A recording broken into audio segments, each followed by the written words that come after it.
ဟိုအဲ့လိုစလိုက်ကဒီကောင်ကစလိုက်ကတော့ထိုးရတယ်ဒီလားကဲဒီနေ့မှာတော့ကျွန်တော်တို့လီဗာပူးအသင်းရဲ့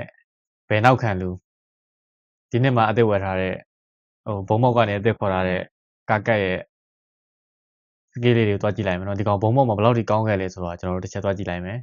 ပြီးရင်တော့ညီကိုတို့ကြိုက်လားမကြိုက်လားပြန်ပြီးတော့ဆွေးနွေးလို့ရပါတယ်ကဲတစ်ချက်ကြည့်အောင်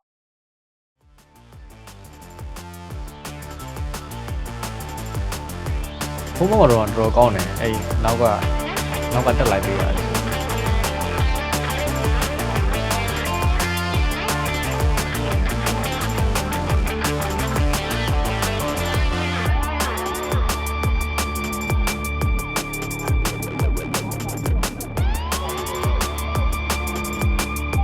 ချက်ချိုးတာတော်တော်ကောင်းတယ်ဘူးလီဗာပူးမှအဲ့လိုမျိုးကြီးတိတ်မတွေ့ရဘူး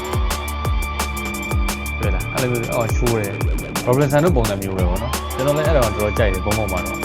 နှစ်ကဘုံမောက်လည်းတော်တော်ကောင်းတယ်ဆိုတာဒီကောင်းကြောင်နေပါမာ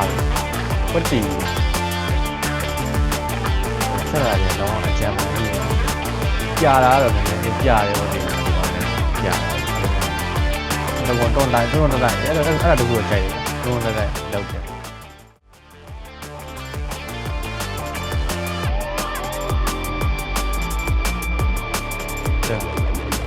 အဲ့လိုမျိုးလုံးဝ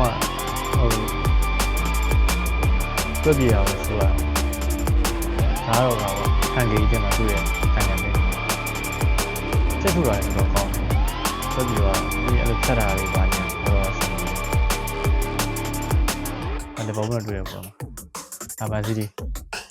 ကိုရန်တို့လောက်သွားတာနော်သားလေးဟိုစလိုက်ကြီးကကြောက်စရာကြီး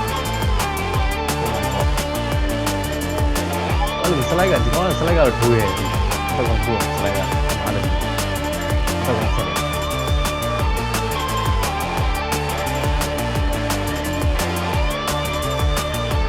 ညံလည်းညံဒီရလေးရှိတယ်ပြောအဲ့မနည်းနည်းဟိုအရက်လေးနည်းနည်းပူနေအဲ့ရလေးနည်းတစ်ခု